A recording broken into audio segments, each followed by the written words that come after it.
कांग्रेस नेता राहुल गांधी ने शुक्रवार को कहा कि नरेंद्र मोदी तीसरी बार 25 सीट के मार्जिन से प्रधानमंत्री बने हैं।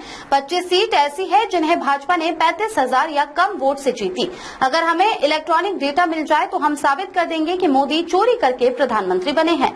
राहुल ने कहा, चुनाव आयोग को पिछले 10 साल की देश की सारी इलेक्ट्रॉनिक वोटर लिस्ट और वीडियोग्राफी देनी चाहिए। ये सब नहीं देंगे तो क्राइम है। भाजपा को चुनाव चोरी करने दे रहे हैं। पूरे देश को चुनाव आयोग से वोटर्स का डेटा मांगना चाहिए।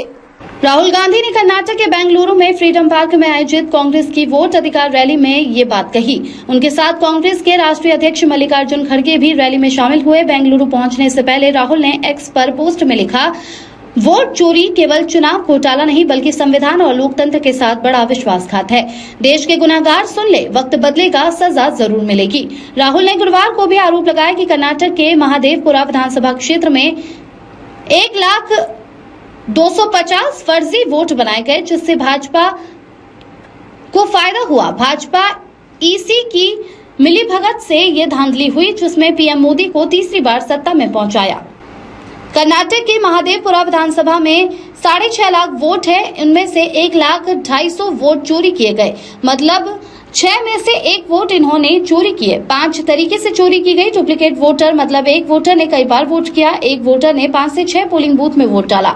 इन लोगों का कोई एड्रेस भी नहीं है। करीब 40,000 ऐसे वोट हैं। एक एड्रेस पर कई वोटर हैं। एक बेडरूम में घर में 40-50 वोटर दिखा दिए। जब हम उन्हें ढूंढने गए तो वहां कोई नहीं था। उस घर का मालिक बीजेपी नेता निकला। कर्नाटक की सरकार पैसा देकर चोरी की गई थी। मेरे पास सबूत है। लोकसभा में भी चोरी की गई। भाजपा की विचारधारा संविधान के खिलाफ है। कर्नाटक का डेटा निकालने में हम 6 महीने लगे। एक वोट को लाखों वोटर से चेक किया, हर एक नाम को चेक किया। चुनाव आयोग का पूरा डेटा हमारे लिए सबूत है। हमें एक सीट की सच्चाई निकालने के लिए 6 महीने लगे। अगर ईसी ने डेटा नहीं दिया तो हम ये काम 20 से 25 सीटों पर भी कर सकते हैं। आप छिप नहीं सकते। एक न एक दिन आपको विपक्ष का सामना करना पड़ेगा। जहां फॉर्म 6 का मिसयूज किया गया, वहीं 34,000 वोट थे।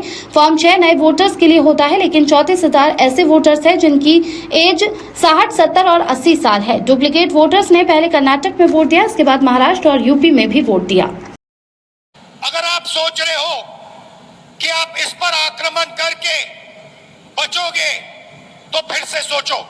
ನಾನು ಅವರೆಲ್ಲರಿಗೂ ಕೂಡ ಸ್ಪಷ್ಟವಾಗಿ ಒಂದು ಮಾತಾಡಕ್ಕೆ ಬಯಸ್ತೇನೆ, ನೀವು ಈ ಸಂವಿಧಾನದ ಮೇಲೆ ಪ್ರಹಾರ ಮಾಡಿ ನೀವು ಯಶಸ್ವಿ ಆಗ್ತೀರಾ ಅಂತಂದ್ರೆ ತಾವು ಮತ್ತೊಮ್ಮೆ ಆಲೋಚನೆ ಮಾಡಬೇಕು ಅಂತ ಒಂದು ವಾರ್ನಿಂಗ್ ನಿಮಗೆ ಕೊಡ್ತೀನಿ। ಟೈಮ್ लगेगा मगर हम आपको पकड़ेंगे। ಸಮಯ ಬರುತ್ತೆ, ಆದ್ರೆ ನಿಮಗೆ ತಕ್ಕಂತ ಪಾಠನ ಕಲಿಸ್ತೀವಿ। एक करके पकड़ेंगे, ಒಬ್ಬೊಬ್ಬರನ್ನ ಹುಡುಕಿ ನಿಮಗೆ ಪಾಠ ಕಲಿಸ್ತೀವಿ। मेरी बात याद रखना, देशाद्यंत ಹುಡುಕೊಡ್ತೀವಿ। क्योंकि आप अगर इस पर हमला करोगे तो हम आप पर हमला करेंगे। ನೀವು ಈ ಪವಿತ್ರ ಸಂವಿಧಾನದ ಮೇಲೆ ಹಲ್ಲೆ ಮಾಡಿದ್ರೆ ನೇರವಾಗಿ ನಾವು ನಿಮ್ಮ ಮೇಲೆ ಹಲ್ಲೆ ಮಾಡ್ತೀವಿ, ನಿಮ್ಮನ್ನು ಗುರಿ ಮಾಡ್ತೀವಿ। ये हिंदुस्तान की आवाज है। ಈ ಒಂದು ಪವಿತ್ರವಾದಂತ ಗ್ರಂಥ ಈ ದೇಶದ ಧ್ವನಿ।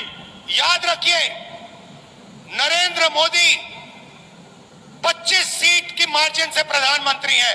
ತಾವು ನೆನಪಿಟ್ಕೋಬೇಕು, ನರೇಂದ್ರ ಮೋದಿ ಅವರು ಕೇವಲ 25 ಸೀಟುಗಳಿಂದ ಇವತ್ತು ಈ ದೇಶದ ಪ್ರಧಾನಮಂತ್ರಿ ಆಗಿದ್ದಾರೆ।